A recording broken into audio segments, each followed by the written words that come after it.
Welcome, traveler of the night. Tonight we draw the curtains on comfort and open the door to dread. In the world of shadows, there is always the belief that one can escape, hide in the dark, slip away unseen. But some secrets refuse to stay buried. From the archives of CBS Radio Mystery Theater, we bring you a tale that reminds us there is truly no hiding place. Settle in, let the echoes guide you, and prepare yourself, for the story begins now. Come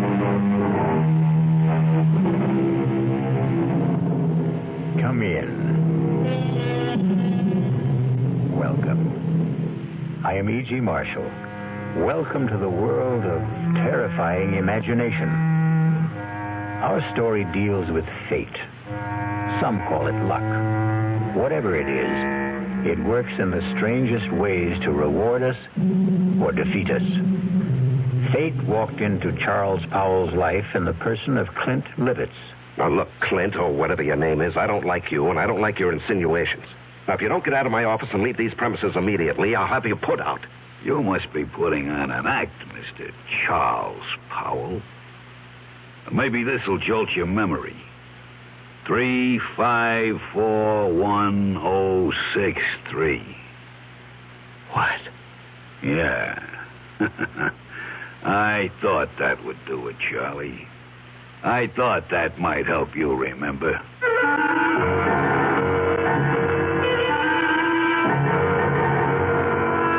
Our mystery drama, No Hiding Place, was written especially for the Mystery Theater by Sidney Sloan and stars Larry Haynes. It is sponsored in part by the Kellogg Company, makers of Kellogg's Special K cereal. I'll be back shortly with Act One. And now another tale of the ball and chain. At Kellogg's Special K presents Overweight on an overnight train. Is the seat taken? Please, sit down. You have exceptional legs. But why is one of them attached to a ball and chain? This ball and chain? It's a symbol. Funny, I would have sworn it was a ball and chain. I mean symbolic. Because carrying around a few extra pounds can be just like lugging around this ball and chain. I see. May I suggest something? Try a bowl of Special K skim milk, orange juice, and coffee. It's the Special K breakfast. Will it make me lose weight? No. Oh. You must also exercise and eat smart at every meal. I see. Do you know the Special K breakfast is less than 240 calories, 99% fat-free, and delicious? No, but if you hum a few bars... And that's another tale of the ball and chain. Your happy ending could begin with the Kellogg's Special K breakfast. That's Kellogg's Special K. Good night. Well, it's all right to tell one lie, isn't it? You can't. Then how about lying just a little bit? Not a little bit. You mean you can never lie? Never. Well, why not? Because when you tell a lie, Yeah. it gets dark inside your heart. You mean that just one lie will make your heart dark? It makes you sad, too. Oh. Then what should you do if you tell a lie? Well, you just say I'm sorry. And then what? Then the light goes inside your heart. Oh, the light goes on? Yeah. Oh, a light doesn't really go on in your heart, does it? Yes, it does. Well, how do you know? Because the light in your heart will shine in your eyes. Oh. And then you'll be happy. I wonder why people tell lies. I wonder why, too. From the Franciscans, with love.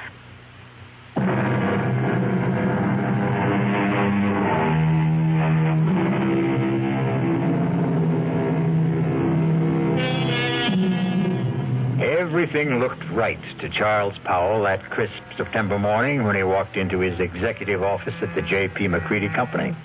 And why shouldn't it? Charlie Powell was a big shot there.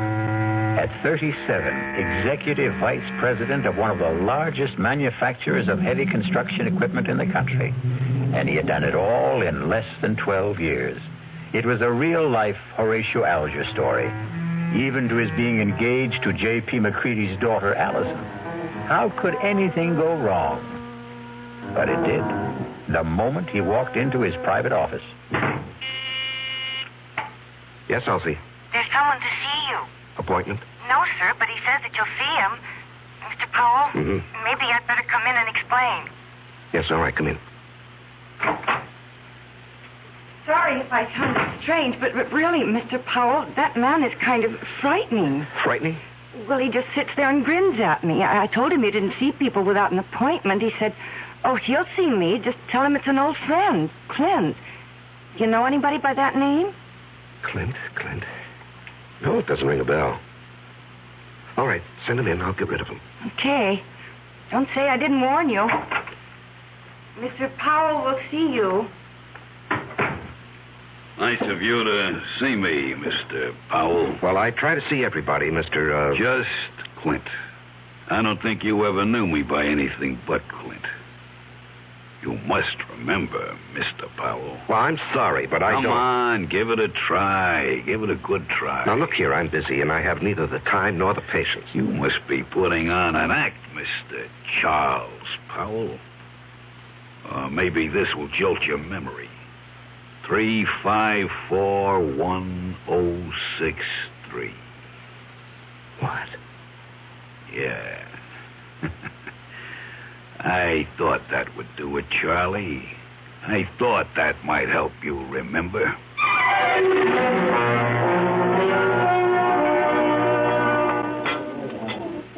Charles?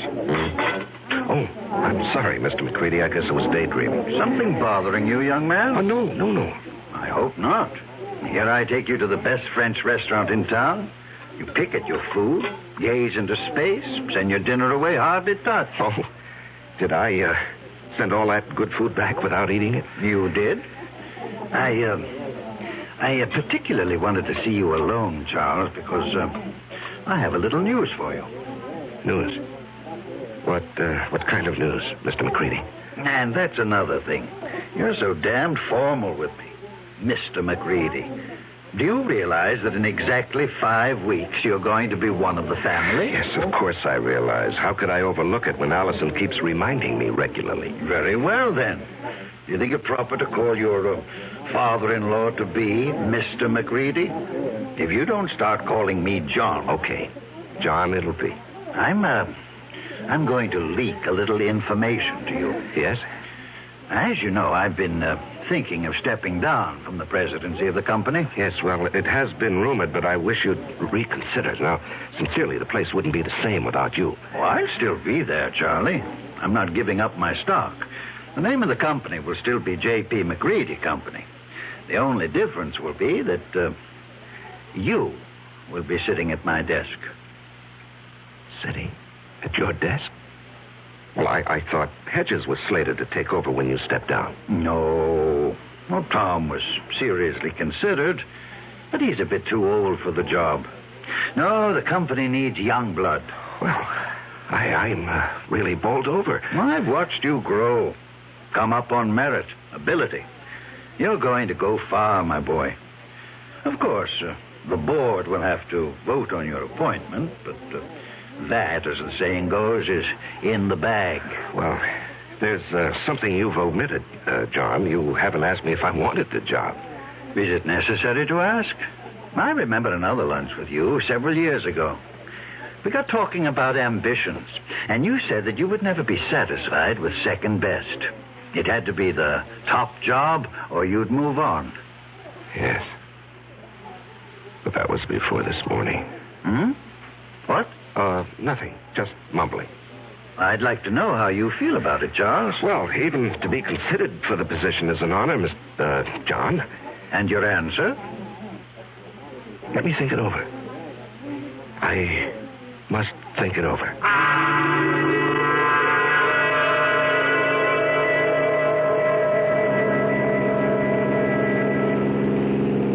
Trying to collect your life insurance, Charles? What? The way you're driving.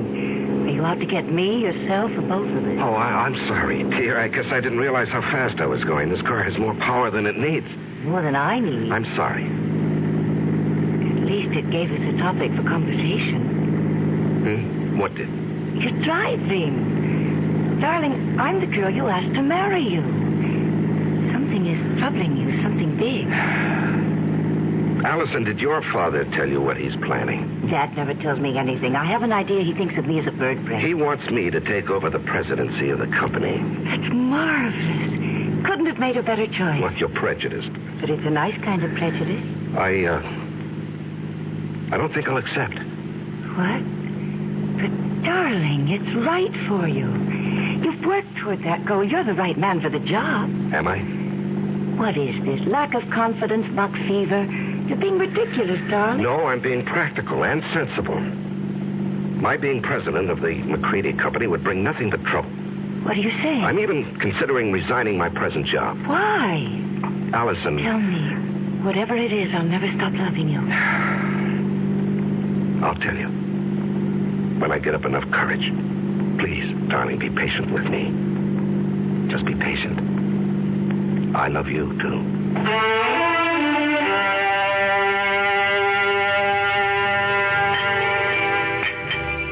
So you finally got here. Thought you were going to forget our appointment. You didn't really think that, Clint.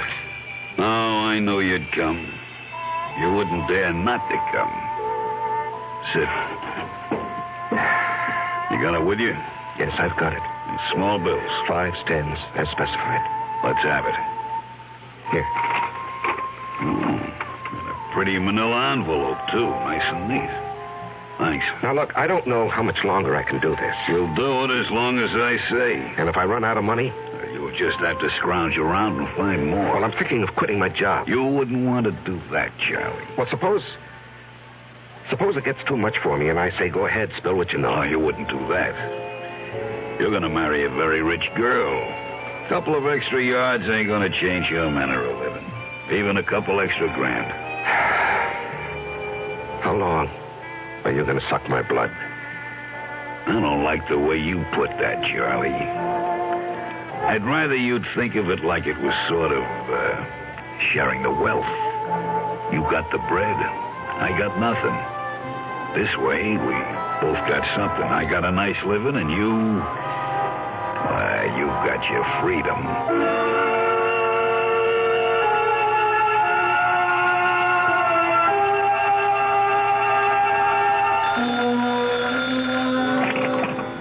Hello?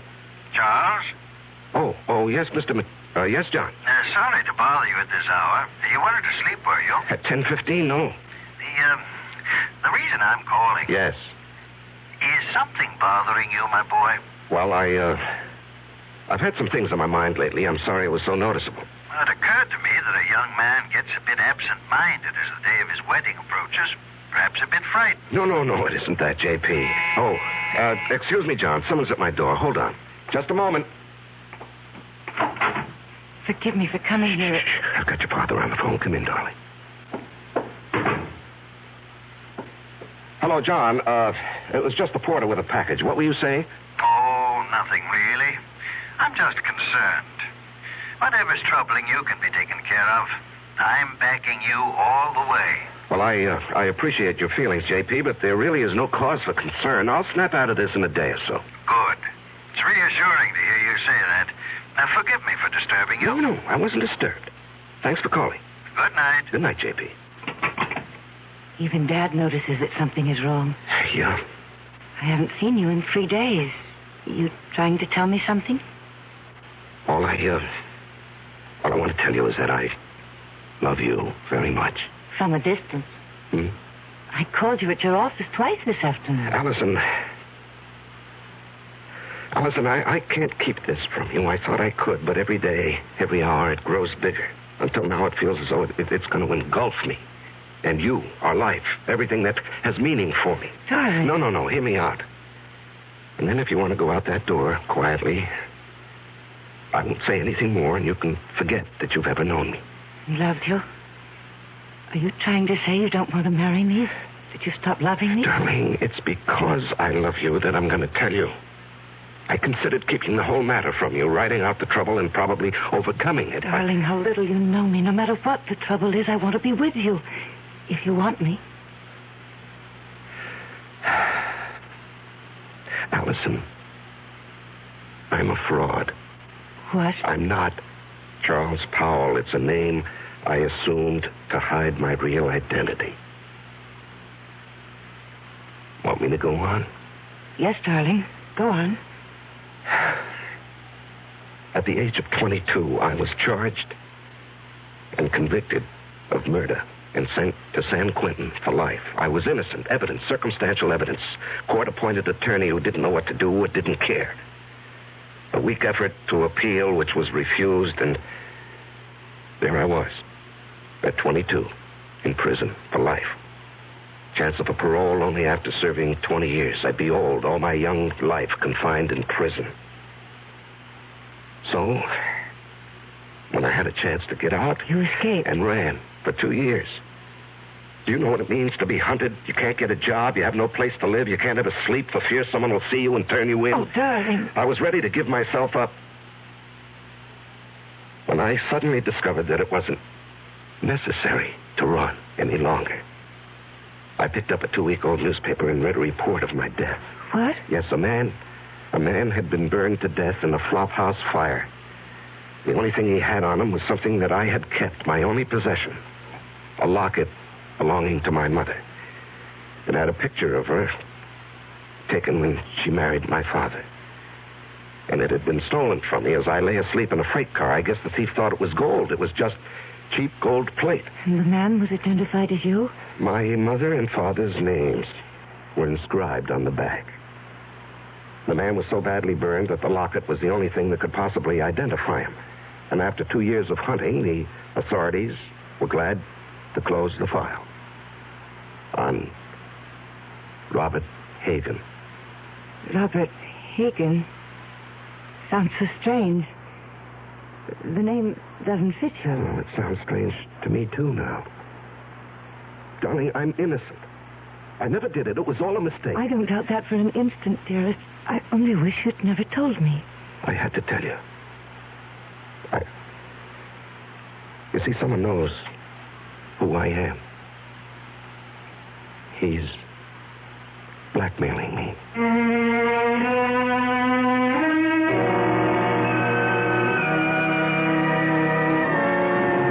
When you're being blackmailed, you don't have many alternatives. Charles Powell's whole life, his future, the happiness of the woman he loves, all hang by a very thin, flimsy thread. I'll be back shortly with Act 2. I'm Hy Brown, producer of Radio Mystery Theater. And as you may imagine, I'm excited about this new adventure in modern radio, this new statement of radio's marvelous power to stir the imagination. Now, we're wondering about your reaction, about who you are and how you like what we're doing. So to encourage you to get in touch with us, we're holding a drawing for 3 weeks. 50 prizes a week, 2 AM/FM stereophonos, 2 travel clock radios, and 46 anthologies of modern suspense. Just mail us your name and address, and you're eligible. Of course, we'd like knowing whether your glad radio drama is back, but name and address will do it. To Mystery Theater, Box 50, Radio City Station, New York, 119. That's Box 50, Radio City Station, New York, 119. Offer good everywhere unless locally prohibited. It's always a pleasure to add beautiful new furniture to your home. And it's even more a pleasure when you can save substantially on its purchase. You can do both this week at Adele Hunt's, 7015 Snyder Plaza during Adele Hunt's great winter furniture clearance sale. Take advantage of Adele Hunt's staff of professional interior designers at no extra cost, of course, and save on such famous brands as Henriden, Drexel, Thomasville, Lazy Boy, and many others. For instance, there are exciting accent pieces on sale from Baker, Tomlinson, and Irwin Lambert. The hundreds of fine values in bedroom, dining room, living room, and occasional furniture may not be equaled again. Even a large selected group of lamps and pictures are as much as 60% off the regular price. So shop early while selections are good during Adele Hunt's great winter sale. Adele Hunt's, 7015 Snyder Plaza, near the corner of Lovers Lane and Hillcrest in University Park, where Dallas buys with confidence. Open tonight till 9 p.m.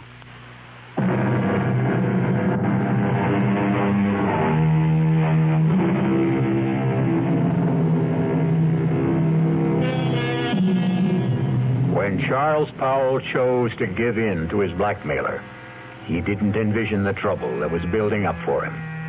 Just keep paying and I'll keep my mouth shut, his blackmailer assured him. But then something happened that threatened to destroy Charles' fragile security. Yes, Elsie? Mr. Hamill is here to see you. George Hamill? Well, we're not playing tennis until tomorrow. I know that, Charlie. I've got something else to talk about. Business. Business? Yours or mine? Mine, but it concerns you. Okay, come in, George. Sorry to barge in on you. I know you're busy. Well, I'm never too busy to see George Hamill, rising young district attorney and next governor of the state. Your humor creaks, Charlie. Seriously, I've got something that sort of disturbs me. Oh? What does? Last night in a bar over on the west side, a man was bashed over the head with a bottle. He's in serious condition. Well, what has that got to do with me? Well, the man who did the bashing, an ex-con by the name of Clinton Livitz. Yes? He's asking for you. Says you'll go as bail. Now, what I want to know is, how does a guy like you get mixed up with a Joe like that? George, what did you think? That he and I were buddies or something? I didn't know what to think. Well, I do know the man. He applied for a job with the company a week or so ago. The foreman who interviewed him discovered he was an ex-con, and he refused to hire him. It was brought to my attention when one of the societies that helps ex-cons called me. So you got him a job in the plant? No, I couldn't. I mean, I wouldn't go over the head of the foreman, but I did see him, and I handed him a couple of dollars. Couple of dollars? You know how much money he had on him when we brought him in? $276. Oh, well, maybe he got lucky at the races with the money I gave him. How much was it? Oh, gee, I don't remember. 15, 20. I just took it out of my pocket and handed it to him. It was a way of easing my conscience. I felt bad about the way our foreman had treated him. Well, take my word for it. This Clint Livitz is a bad customer. Stay away from him. What will become of him? We'll go back to the pen where he belongs. And what's the bail set at? $5,000. And you're not seriously considering putting it up, are you? No, I was just asking. Because if you are, that's the last you'll see of your money. For that matter, Mr. Livitz, he'll jump bail. Please, George, I'm a big boy now, and I think I can make my own decisions. Well, who would have thought it? Charles Powell Bleeding Heart. Now, look, we've been friends for over 5 years. When you were running for DA, I backed you with substantial contributions. I like you. You're my friend. Now, let's not kick that all out because of some stupid disagreement. No. Let's not kick it out. I'm sorry, Charlie. But I just can't understand what your connection with that ex-con is.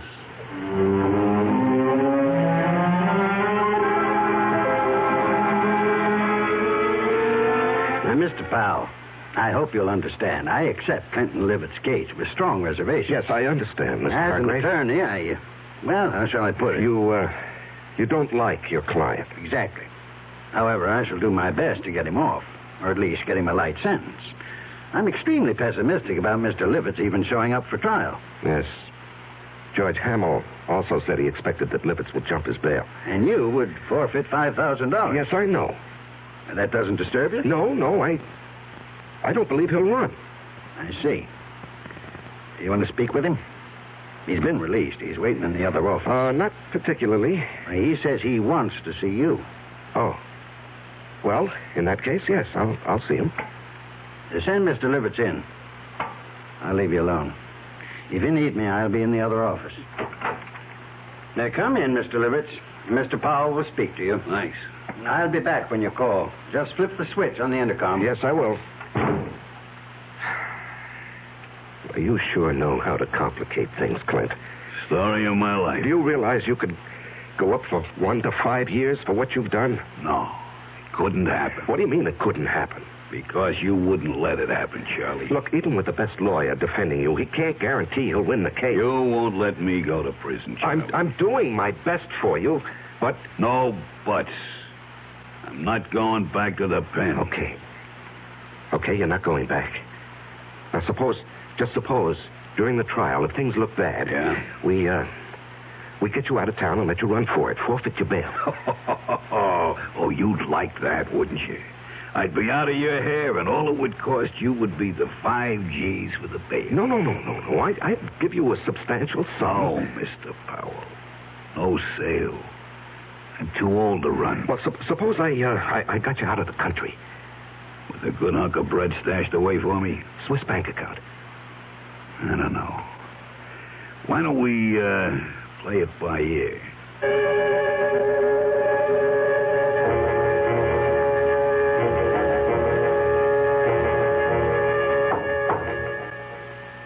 Come in. You wanted to see me, J.P.? Yes.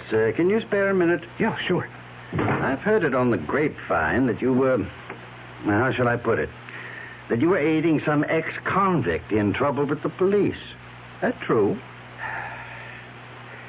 Yes, it's true, John, and I think I know what kind of grapes grow on that grapevine.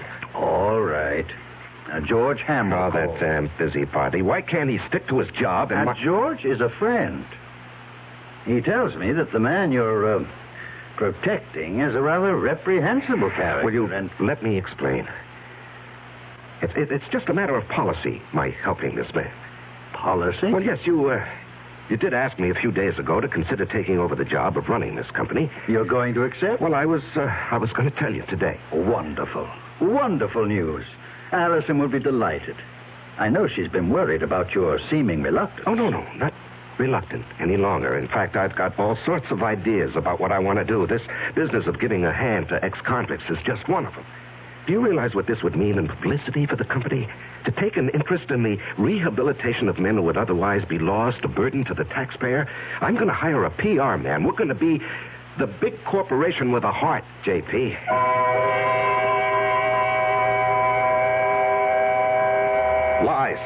Lies, and more lies. How can I keep all these phony stories straight, Allison? It's like a long, dark tunnel with no ending. It will end, and it will all turn out all right. Don't lose your courage. Now, I love you and need you. We'll worry this out together. You know what I've considered? What? Going to the authorities and saying, look, I'm Robert Hagen, the man you think died 13 years ago. No, darling, they'd throw you back into prison. Well, I'd hire the best lawyer. No, don't. Please don't take such a chance. What would I do without you?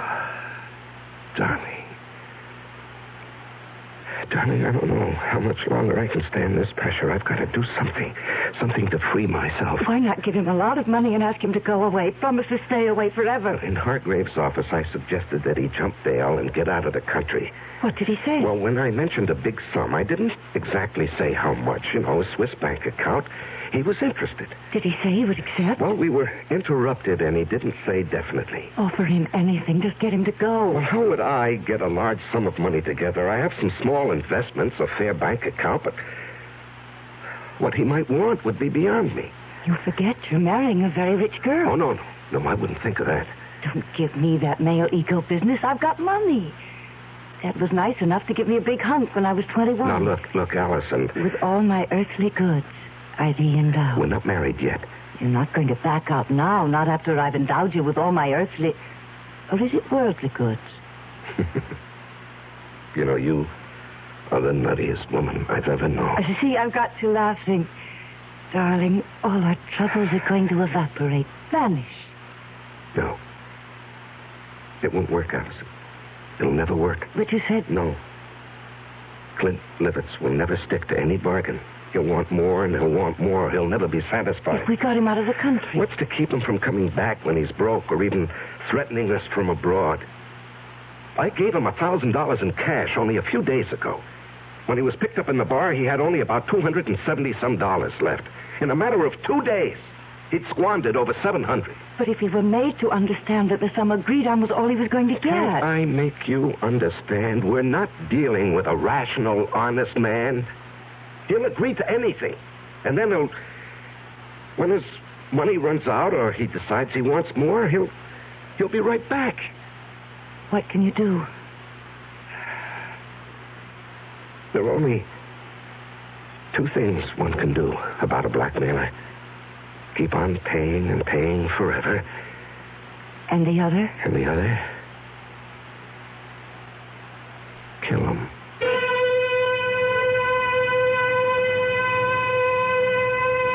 Just 2 ways to deal with a blackmailer.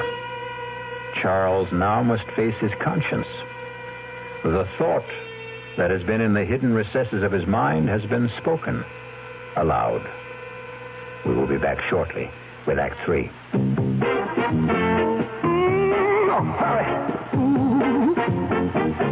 When you say bud, you said a lot of things nobody else can say, yeah. When you say bud, you've gone as far as you can go to get the very best. Think about it. Decide for yourself. Well, sure, the Budweiser people really do believe that brewing beer right does make a difference. But even that's up to you. Because the king of beer is leading all the rest. When you say Budweiser, you said it all. Anheuser-Busch, St. Louis. Who knows how to help you solve your shopping problems? The Better Business Bureau knows. Honey, the TV set just won't work. Who do I take it to? The lady down the street took hers into a place that charged her more than her set was worth. Gosh, I don't know. I'll tell you what to do, folks. Who are you? I'm the man from your Better Business Bureau. Now, before you take your set in for repairs, shop around and check into a firm's reputation. You know, that's even more important than the price. Friends and neighbors can help, or you can ask for a few names of previous customers to find out if they were satisfied. And since the amount you pay will vary from one place to another, it's up to you to find out in advance what a service will cost if you have it fixed at home. Just another consumer tip from your Better Business Bureau.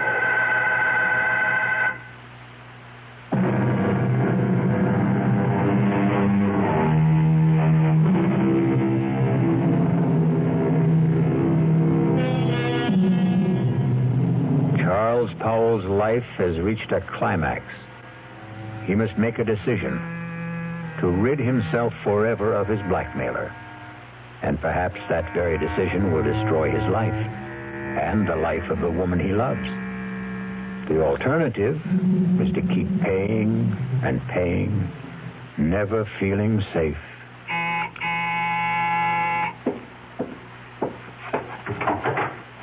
Oh, Allison, I was, You were expecting him, weren't you?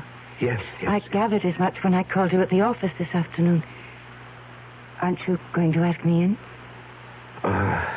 Yeah, come in. You were so evasive. Well, he, wanted to see me this evening. He, wants more money. And you're going to give it to him? Well, I haven't many choices, have I?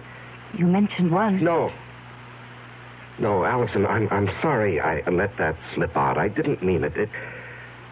I couldn't go through with that if I wanted to. I could. What? Honey, you don't know what you're saying. I know very well what I'm saying. How long do you think you can keep this business hidden? Well, I don't know. Maybe forever. Look, he's not a young man. All those years in prison, the kind of life he's led. How many years do you think he has left? He could die tomorrow. He could do something tomorrow that would expose the whole game, and then where would we be? No, Charles, I love you. I want us to marry and live a good, peaceful life. How can we with all that hanging over us? Oh, Allison, darling, you don't really know what you're suggesting. Look, maybe if we could get him to leave the country. You said there were only two ways to deal with a blackmailer. To keep paying? No, to murder him is unthinkable. George Hamill asked me to stop by at his office this afternoon. Why? He's not stupid. The story you gave my father about helping ex-convicts as a public relations stunt didn't wash with him. He wanted to know what I know. Well, he was just fishing. The best way would be to make it look like an accident. Allison, Hear me out. A car accident. How? If I cracked up with Clint in the car, I might be the one who gets it. And what guarantee do we have that he would die? No, you can't be in the same car. If he were in another car and you were following him, and if you raced ahead of him and cut him off and forced him to crash off the road. Oh, if. It's too iffy. It's so impossible. It's so dreamlike. It was a dream. Last night I dreamt you were in a car with me. We saw Clint up ahead of us. I said, there's Clint ahead of us. Cut him off and make him crash. Faster, faster. We've nearly caught him. Now run alongside him. Push him over. Cut in front of him. Then I woke up. I was calling out. I was afraid someone had hurt me. Oh, my darling. It was all so real. That's Clint now. Honey, you go out the back door. I'll phone you later. I'm going to stay and meet him. No. I'm staying. I've got something to say to him. He won't like your being here. Well, it sure took long enough. What's the idea, Powell? This is my fiancée, Allison McCready. What's she doing here? Will you come in and stop being childish? I ain't saying a thing. You got nothing on me. And remember, Mr. Powell, you got a lot more to lose than I have. I'm not going to lose anything, Mr. Livitz. You're going to gain by my being here. Yeah? Mr. Powell has told me his story, and I agree that it must not get out. Go on. I have a lot more money than... Let me put it this way. Charles and I are going to be married. We want you to leave the country. I bet you do. Now, look, Clint, you'll do better by accepting our proposition. We intend to hand you $50,000. And an airplane ticket. One way. And never come back. And never come back. Well, I always wanted to travel, but... What? 50 G's. Just chicken feed. Well, that's all there is. Not enough. I'm thinking around $250,000. Out of the question. I'm not going to bargain with you. I can raise $100,000. No, Allison. It's worth it, Charles, if we can depend on Clint to wipe the whole matter out of his memory and just go away. Oh, you can depend on me. I'll keep my bargain. Then it's a deal? A deal. Good. It'll take about 10 days to raise the money. I ain't in a hurry. You are. And, speaking of money, that was the reason I came tonight, Charlie. Yeah, here. That's $500. What? Instead of G like the last. That's all I could raise in a hurry. When that runs out, I'll have more. You went through that first 1,000 awfully fast. Well, I got rolled in that bar where I had the trouble. Oh, that reminds me. Your trial comes up in less than 3 weeks. Yeah. Lawyer called me at my hotel. To see if I was still around, I guess. Our plan is for you to jump your bail. I'll forfeit the $5,000 I put up for it. And get you out of the country. With a keister full of green. Hey, wait. I ain't got a passport. Oh, that can be arranged, Clint. Just leave that to me. Okay, friends. You got yourself a deal.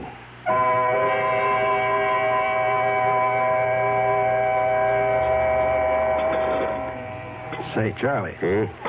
You're going to put this meal on your expense account, I hope. Too rich for your blood, George? Too rich for my pocketbook. That's JP's favorite French restaurant. Oh, yeah. Nice to have wealthy, high-paid executives for friends. I'm a simple man. I like simple things. And I like simple answers. Meaning? How long are you going to cling to that cockamamie story about your helping ex-cons rehabilitate themselves? Well, it's the McCoy, George. That guy got something on you, Charles? Pardon, monsieur, the telephone for you. Oh, yes, thank you. Where is it? It is here, monsieur. I will plug it in for you. Thank you. Just like the movie. Yeah. Hello? Charles? Oh, yes, Allison. I know George Helmel's with you, else he told me you were lunching with him. Listen to what I'm going to say, but don't let on to George. Yes, dear. Allison says hello, and to remind you that in 2.5 weeks, she wants to see you at the church promptly at 11. I'll try to remember. Okay. He's all set, darling. Now, what's so important? It's got to be tonight. I'll have the house all to myself. Why is the color scheme so important? The housekeeper and her husband are going into town to see their 15-year-old son in the high school play. Well, I don't see that that's such a problem. Choose whatever color will make the bridesmaids happy. Rent a car and let Clint take it to drive out and be here promptly at 9. Do not come together. You come out in your own car, but first report it broken down. Have it picked up tomorrow morning. You bring it back after it's all over. Understand? We did not see each other. You couldn't get here because your car was out of order. Oh, yes, I follow, dear. I follow. I'm not sure I agree. I have a .22 target pistol. I know how to use it. Yes, I know you have to ask him to come, dear, but then what do we do with the unwelcome guest? There's a spot about 100 yards behind the house. We get him out there in a wheelbarrow. There's a hole, an old cesspool. We drop him in, quicklime. Gardener's got several bags. But, suppose the gardener wants to supply some flowers for it. We've gone over a year fired. We didn't hire one after that. As soon as it's all over, we'll take the rental car and dump it over the edge of the road near town. You know that bad place where there's no shoulder on the road and only a flimsy guardrail? Mm-hmm. Yes, I know. I know. We dump the car there. Let it smash up. If it catches fire, so much the better. Then you take me back to the house and rush back to the city. Report the rental car stolen. You've been in your apartment all evening. Understand? Yes, the color scheme suits me fine, dear. You sure have it all planned. No baubles, no slip-ups. All planned. Yes, I'll be in my office till late tonight, 9 at least, if you want to reach me. Good. That was for George's ears, wasn't it? Yes, that's correct, Allison. Now, look, I have a report to get out. If you've completed your instructions, I'll get back to my lunch with George. Goodbye, dear. Wow. That's only the beginning, Charlie. Wait till she gets your sign on the dotted line.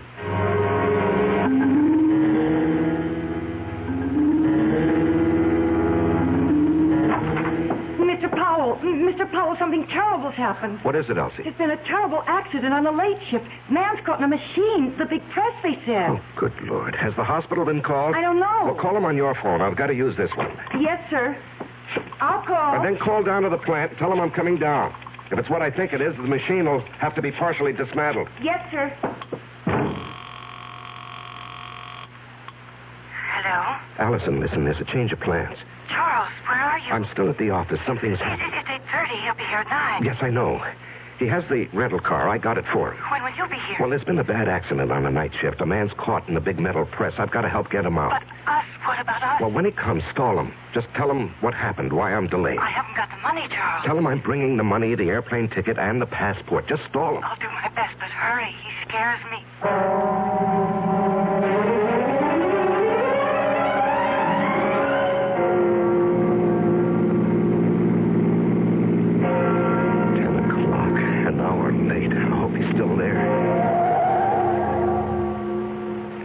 Are on.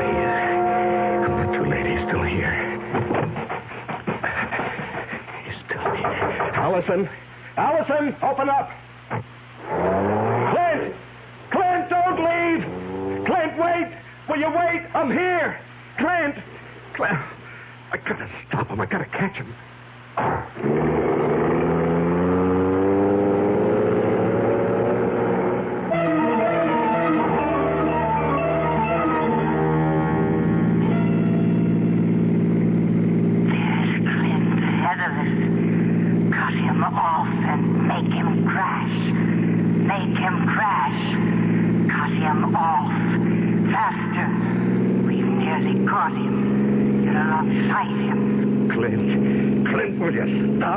I'll run you off the road. Force him over.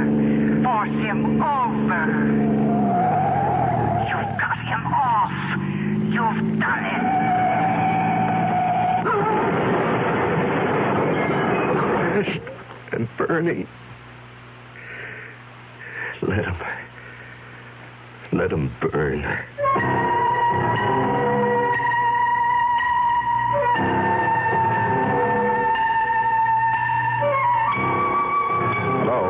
Is this, Arrow Car Rental Service? Well, I rented a car from you people this morning. No, there's nothing wrong with the car. I just want to report it stolen.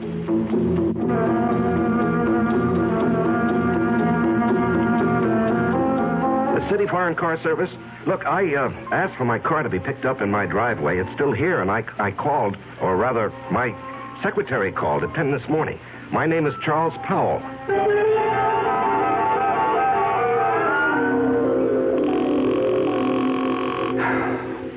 Come on. Will you answer the phone? Oh. Yeah, just a moment. Oh, George.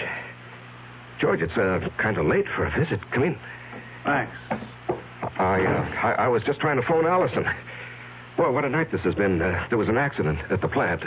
Peterson. I hope they don't have to amputate. I heard. Yes, and then when I got outside, I had a date with Allison. The car that I had rented this morning was missing. It was stolen. What happened to that great, big, powerful foreign job of yours? Oh, it wouldn't start this morning. Had Elsie call the service people, but they haven't picked it up yet. I just called them. They have a night answering service. You've had a busy evening. Yeah, very. Well, I think I can clear up one of your puzzles, Charlie. Your rental car was found with a thief in it. You, caught him? Dead. Burned to a cinder. Oh. Must have been going at a terrific speed. Tire marks on the road as he went off. Cracked up and burned. Yeah. Some kid? No. This may surprise you. It's your protege, Clint Livitz. We found enough of him to identify him. And a slightly burnt but still usable bankroll of sizable proportions. Well, that closes his case, doesn't it? And opens up several others. Incidentally, where were you all evening? Home. After I got back from the plant. You didn't go out? Well, I told you, my rental car got stolen. I came home by cab to change my clothes. The big car is out of commission. I won't play games with you, Charlie. I checked it in the driveway just before I came up.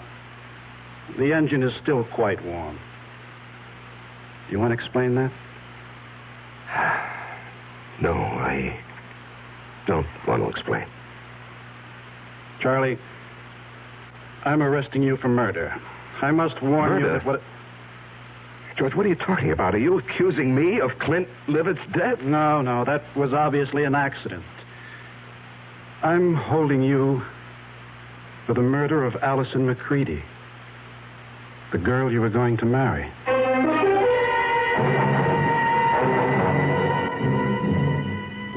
And in conclusion, ladies and gentlemen of the jury, my prosecution of Charles Powell, or Robert Hagen, has been a painful task. I was his best friend. It was difficult to believe that he would kill the woman he loved, but the evidence is conclusive. Charles killed his lovely fiancée because she discovered his real identity. An escaped convict. A killer sentenced to life for another murder. The testimony of the housekeeper, Mrs. Francis, cannot be doubted. She did not leave the house as he thought. She saw him run from the house, jump into his car, and race away. And then she discovered the body of Allison McCready shot through the head.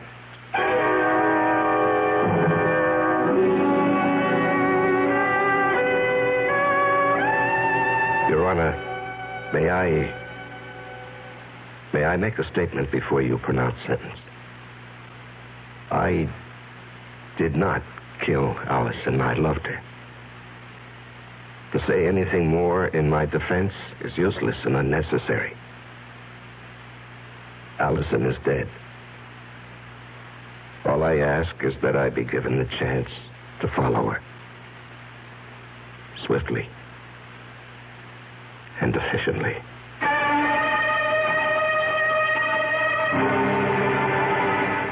And so a man is twice accused of murder and twice sentenced for the crime. A weary man who asks only to be allowed to follow the woman he loved. I'll be back shortly. Take the time to listen. Take the time to care. If I know you understand me, then my mind is yours to share. Listen with your heart. Listen with your mind. When you really listen, love is what you find. How do you do, sir? My grandmother just died. I'm so happy for you. Meet Mrs. McNulty. How do you do? Did you know you have spinach on your teeth? Oh, that's wonderful. This is Mr. Jackson. Nice to meet you. I have bubonic plague. Oh, yes, Mr. Plague. Meet Miss... Reception lines aren't the only places people don't listen. When you really listen, love is what you find. A thought from the Church of Jesus Christ of Latter-day Saints, the Mormons.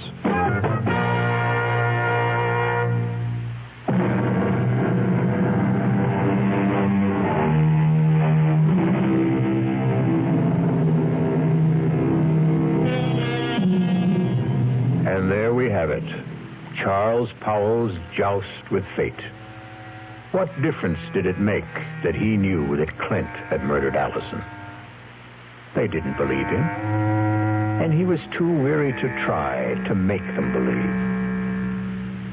Our cast included Larry Haynes, Ann Meacham, Jackson Beck, Sidney Walker, and Tom Keena. The entire production was under the direction of Hyman Brown. Now, a preview of our next tale. I don't understand it. Tub's bone dry, ma'am. Hasn't been used. Now, not tonight, anyway. His clothes. Howard's clothes. He'd empty his suitcases and put his clothes in the closet. Here's his suitcases, too. Just ladies' clothes. Yours, ma'am? Yes. Hey, look, this dream you had. It was no dream. Okay, so maybe you imagined... I didn't imagine anything. Do you imagine a husband? Do you imagine a month-long honeymoon? Do you imagine a man in a chair with a knife in his chest? Radio Mystery Theater was sponsored in part by Anheuser-Busch Incorporated.